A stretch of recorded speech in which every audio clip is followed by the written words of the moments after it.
Sense 88 ना गए 2400 पर चोख। ये 24 अवतार इस विष्णु जी के और आदि ये 24 अवतार भगवान के, ये भी नहीं पार हो सकते। 3300 पर तलब है कोई बकरा कोई बोक। 33 करोड़ देवता भी कहते हैं ये भी कोई बकरा बनेगा कोई बोक, यानी 84 लाख योनियों में जाएंगे। सैंस 88 5 में 2500 में पूछे, ये तो अस्थिर है नहीं कभी मुकाम के बेकूच। 24 अवतार तक हो चुके हैं, 25वां और आवेगा नीकलंग नाम से कलयुग के अंत में। राजा हरिश्चंद्र जी स्वर्ग में बैठे हैं, उनको फिर यो चौधरी बना के भेजेगा काल यहाँ पर, यहाँ का अवतार बनाओगा। और वो क्या करेगा, कलयुग के लास्ट में कृतघ्नी लोग हो जाएंगे। अब ये जो समय चल रहा है वर्तमान का पुण्यात्माओं, ये मोक्ष काल है। अब ये मोक्ष समय है और ये कुछ 1000 वर्षों तक रहेगा। एक बार फिर पुनः स्थिति ऐसे आएगी पृथ्वी पर जैसे सतयुग में हुआ करता था, क्योंकि सब मार धाड़ कर रहे हैं, हर चोरी लूटी खसोटी माया जोड़न की होड़ लाग रही है। किसी का बरकत नहीं, किसी को शांति नहीं, सबकी दुर्गति दूने दुख। निरे मेडिकल खोल लिए, शहर शहर में निरे हॉस्पिटल प्राइवेट भी, हर सब का भीड़ में खचाखच भरे रहते, क्योंकि उनके पाप नहीं कट सकते, वो मर जाए सड़ का हॉस्पिटलों में। और परमात्मा की दया से वो रोग आपके वैसे ही ठीक होने लग जाएंगे, क्योंकि परमात्मा से बड़ी कोई शक्ति है ही नहीं। लेकिन वो होंगे किस तरह, इस विधि से आपके अंदर नम्रता, आपकी भक्ति बढ़ेगी तो ऐसे ये एक बार पूरे विश्व में एक बार या दौड़ रुकेगी, नहीं तो आगे लाग रही है। बाण भाई का प्यार रहा नहीं, माया माया दिखे, भाई भाई का माया के ऊपर मिनट में मुकदमा, लट्ठम लट्ठा, बाप की इज्जत नहीं, माता पिता से प्यार रहा नहीं, और कोई साहूकार दिखता ना। मान किसी ने 2 नंबर करके इकट्ठा भी कर लिया, फिर पाप का भागी बनेगा, आगे 84 लाख योनियों में दुख पाओगे। तो बालक नादान बच्चे हैं जो जहर खा रहे हैं, जब इनको ज्ञान हो जाएगा फिर छुएंगे नहीं, हाथ भी ना लावे। तो अब ये समय बहुत अच्छा चल रहा है। लास्ट अब क्या होगा, जब ये युग, ये कुछ समय है, मालिक का ये ज्ञान पूरे विश्व पर जाएगा, इसने कोई नहीं रोक सकता, क्योंकि सबको जरूरत है परमात्मा की, और यहाँ सुख होता है सबको। तो वहाँ जाने के बाद तो फिर लास्ट में कति कृतघ्नी प्राणी हो जाएंगे, भक्ति कोई करेगा ही नहीं, क्योंकि अभी तक तो यही नहीं पता था भगवान कौन है, मंत्र कौन सा, जिस तो भगवान मिले, ये रोड़ा रड़ा रखी थी बात। अब ये कंसेप्ट क्लियर हो गया। अब कबीर परमात्मा ने क्या बताया था कि 9 मन सूत उलझिया, ऋषि रहे जखमार, और सतगुरु ऐसा सुर जाए दे उलझे ना दूजी बार। 1 किलो सूत हो ना, सूत धागा, पहले कच्चे सूत होया करते हैं, वो उलझ जाता, जब उन्हें खींचा तो टूट जा, गांठ पड़े, वो धीरे धीरे सुलझाना पड़ता था। वो सारे दिन में 1 किलो भी सुलझ कर नहीं देता था। परमात्मा कहे इन ऋषियों ने, अज्ञानियों ने, इन महर्षि कहलाने वाले कथित ऋषियों ने इस ज्ञान को अज्ञान बना दिया, 9 मन सूत उलझा दिया, उल्टी कथा सुना के वेद विरुद्ध ज्ञान देकर सबके हृदय में यो अज्ञान ठोक दिया। अब 9 मन सूत उलझा रखा है इस ज्ञान का, और कहते हैं 9 मन सूत उलझिया, ऋषि रहे झकमार, और सतगुरु ऐसा सुलझा दे उलझे न दूजी बार।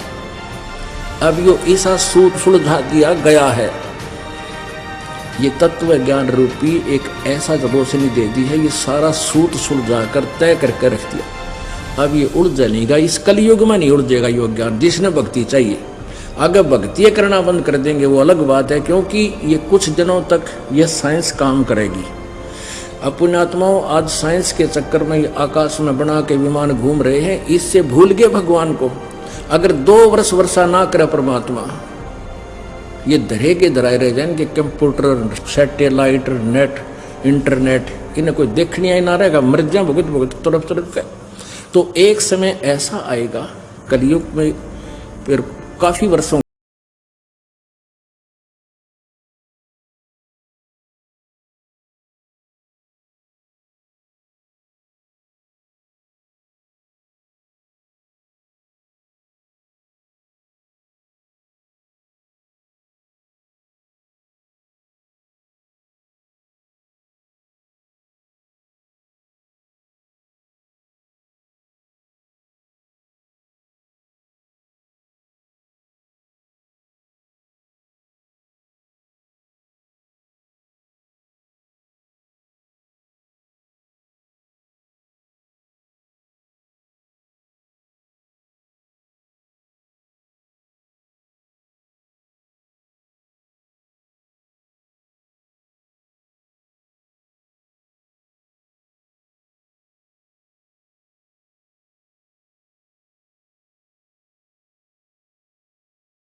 3 हाथ समझो 4.5 फुट नीचे तक, इसमें ऊपर से लेकर 4.5 फुट तक उपजाऊ अंश नहीं रहेगा।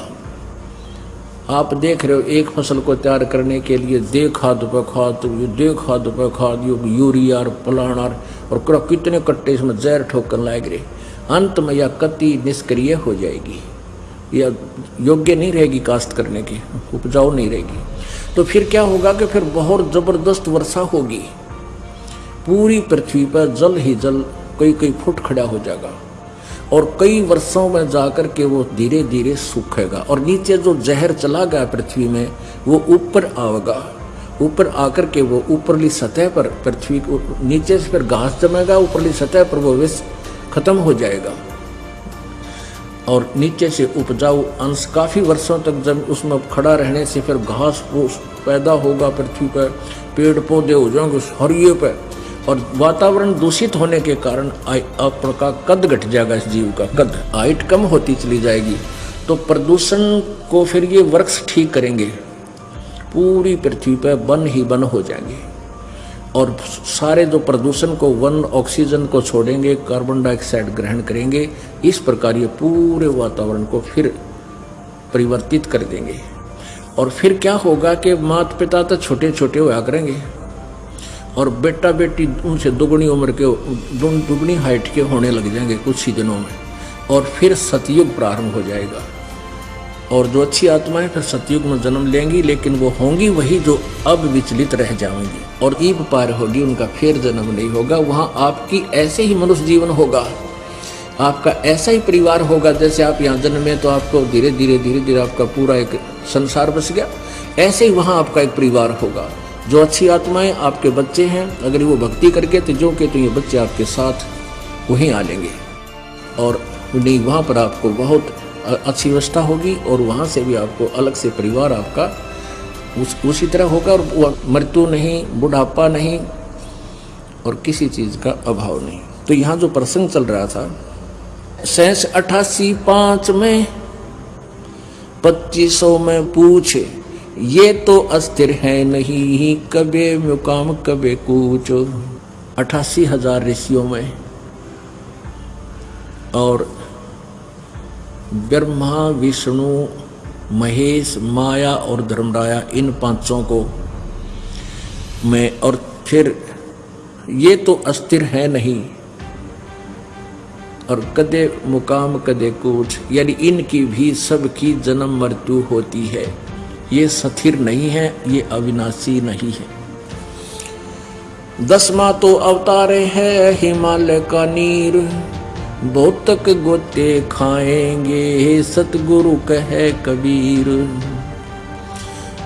शब्द संदेशा कहते हूँ भिन्न भिन्न भेद विचार, इसको माया जानियो 9-10वां अवतारे। माया माने ये भी जन्म मृत्यु के अंदर माया के खिलौने हैं। 9वां और 10वें जो अवतार हैं ये भी माया ही के अंदर काल के अंदर ही उलझ पुलझ हैं। कृष्ण कन्हैया राम हैं ये बलि 52 अवतार, अरणा कुश नरसिंह है सब माया विस्तार। वो तो अचल अनूप है नूरी दे शरीर, वो परमात्मा और है जिसका नूरी शरीर है, तेजोमय शरीर है, तेज पुंज का शरीर है। अब हमारा शरीर है 5 तत्वों के पुंज का, पुंज माने समूह, 5 तत्वों का पुंज है और वो केवल एक नूरी तेज पुंज का शरीर है परमात्मा का। निराकार शरीर है मालिक, निराकार है परमात्मा, निराकार नहीं नर आकार, मनुष्य जैसा साकार है।